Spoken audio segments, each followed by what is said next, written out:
And we are being hit by these things all the time. And the question, and genetically modified food, which is designed to genetically modify us. And so the question is, why are they doing it? Why are they putting these poisons in food? When I grew up as a kid in England in the 1950s, they didn't do it then. Why are they doing it now? Why do they put growth hormones into they inject them into cattle and animals to make them fatter quicker? And people say, oh yeah, well that's to make them fatter quicker so that they'll make more money. Yes, but when you eat the meat, it's still got the growth hormone in it. No wonder people are getting obese. And this is happening. And we need really, if we're going to understand our situation, to realize that there is an agenda here for a massive attack on humans mentally, emotionally and physically. And a lot of it's done through these poisons in the food and drink. But you raise another aspect, which is so important, which is these light bulbs. I have written extensively about these in a book called Remember Who You Are. This is out in early 2012. And I talk about them, you know, in my events, because whenever you have a situation where something is patently ludicrous to pursue, but they still pursue it, despite how ridiculous it is, then it's time to look, because it's the agenda at work. For instance, the idea about human-caused climate change is a scientific, it's scientific imbecility, and yet, even though it's been demolished, and more scientists that at one time were in favor of it are coming out and saying, actually, it's a nonsense, the political policy is still pushing on as if it's real. Why? Because it's just an excuse. And one of the things that they have used this excuse to impose upon people increasingly are these twiddly so-called green light bulbs. Now let's look at this from a it's ludicrous, but they still push it on perspective. These light bulbs, first of all, the light they give off is absolutely rubbish.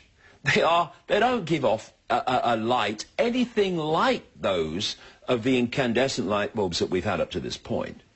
And it was just great to come to my hotel in Zagreb, and I look in the light bulbs in the room, as I always do, to see what they are, and they were incandescent, yes. Because I've been on a tour through Australia and New Zealand and America. These bloody twiddly things are everywhere, right?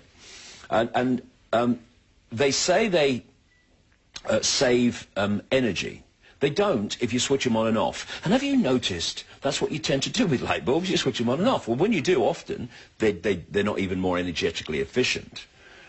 Then you look, and this has been scientifically shown to be in experiments, they give off radiation, here we go again, and lethal chemicals cumulatively.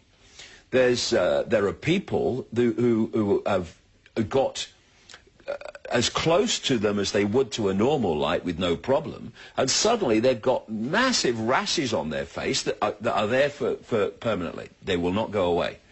And then there's just the little matter that these light bulbs contain mercury. And mercury is absolutely lethal. In Remember Who You Are, when I'm talking about these light bulbs, I print in full the British kind of safety manual for what you do if one of these things breaks. And it's everything virtually short of evacuate the building. It's extraordinary what they say you have to do if one of these things breaks, which light bulbs tend to do. And there was a woman in America, they want to make them compulsory there, starting through beyond 2012. But of course, they've got lots of people now think, well, I'll be green and I'll put these light bulbs in. Well, she bought some, and one of them broke in her daughter's bedroom.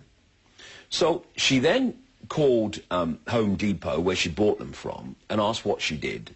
And they said, well, you better call the state government, which she did. And they said, well, you're going to have to call this company in to basically clean up the poison, the toxic mess. $2,000 she was charged to clean up the effects of one of these light bulbs in one room in her house.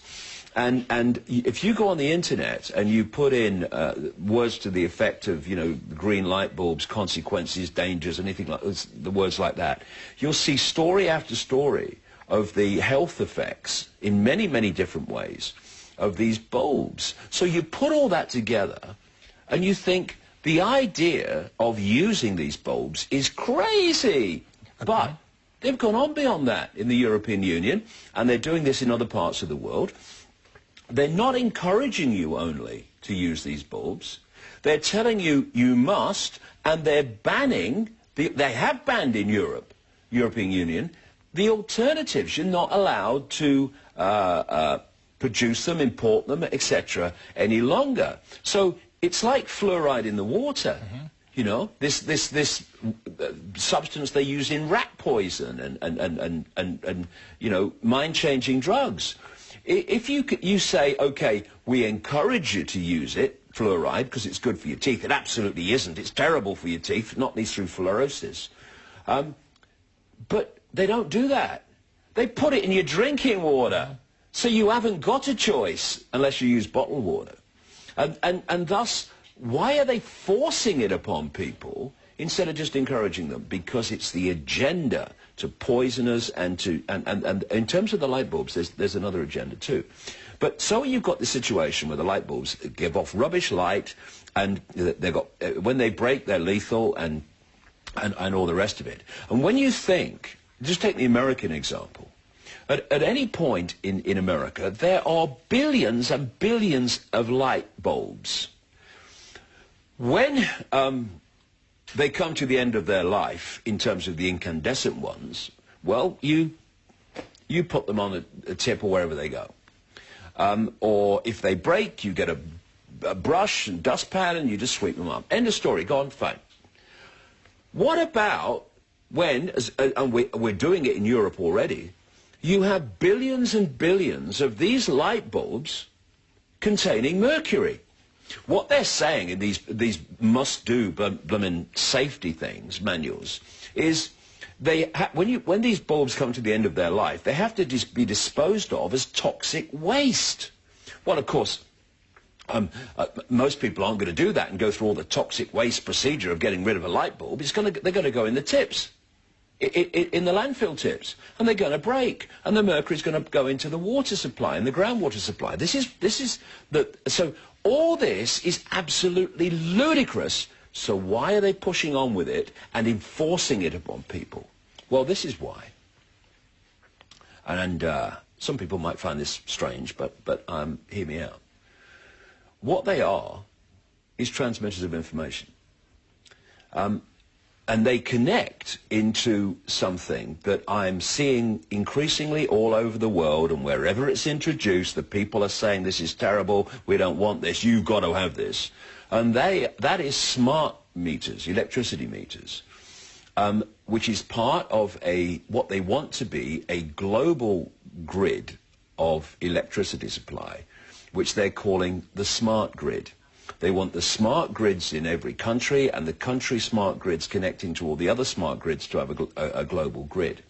And how it works, for people who haven't come across it, and it's being enforced all over the world, not least in the European Union.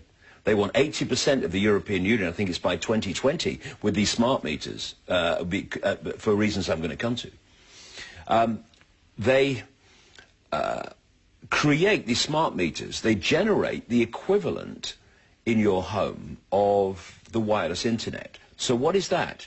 That's yet another field of radiation in your home and your business, which you're subjected to 24/7 once these things happen and are introduced. And this smart grid wireless internet is designed to interact with what they want to bring in, which is microchip domestic appliances like fridges and heaters and stuff like that. And this is not me, you know, or I think this is happening. I am quoting their own documents, their own public documents here. They will have a situation where they can turn your heating down from a central point. You won't have any choice in that. They turn it down whenever they want. They can turn your electricity off from a distance. They can turn your fridge off. They can know when your fridge door's open. Because of the way the information field, because that's what it is, picks up things, they'll know how many people are in your house and even what rooms they're in. It's a surveillance operation, massive surveillance operation, which is will feed all this information to a central point. Now, it's not just a surveillance operation, but it's most certainly that. It's also about feeding you in your home and business subliminal information within the frequency range of human brain activity, so that you take this stuff and you decode it through the electrical system of the brain, if you like, and you think you're having your own thoughts, your own perceptions, when what you're doing is reading and becoming influenced by this subliminal information. And this is where these light bulbs come in. I quote in Remember Who You Are, and in my events, scientists who've done research into the effect of what they call ELF waves, extremely low frequency waves, and how they can manipulate us mentally, emotionally, and physically. There was one particular area of research into something called the woodpecker signal. People might remember this, when the Soviet Union was found to be broadcasting a signal into the United States, and it was called the woodpecker signal because it went like a woodpecker, like that. And what it was doing was broadcasting information in this signal into the United States in an attempt to influence the perceptions and views and thoughts of the population. And what these scientists found is what this woodpecker signal was doing was connecting into the power grid, as they put it, being re-radiated by the power grid, given greater power. And it was going into the homes and being broadcast into the homes through the light fittings. Now, that was a case of hacking in to an electricity grid and light fittings that were not purpose-built to do that. They just hacked into the electricity grid as it has been up to this point. What the smart grids are, and these ludicrous light bulbs, they are a purpose-built delivery system of subliminal information into every home and every business within the frequency range of human brain activity. Thus, they are not only a constant surveillance on everything that's happening in your house, they are also feeding you subliminal thoughts and impacting upon your opinions and your perception of self in the world. This is what's happening. And people may laugh, and I really don't care. People laughed at a lot of things I said a long time ago, and they're not laughing now because they're happening. This is what we're faced with. And this is the reason why these light bulbs are so ludicrous in terms of being used in homes and businesses, both in terms of or in terms of the light they give off, rubbish, in terms of the chemicals and radiation they give off, and in terms of the mercury inside them, which has to be disposed of. The reason they're pushing these, despite all of that, is because the real reason for them is not light. It's delivering subliminal information into your home and business 24/7.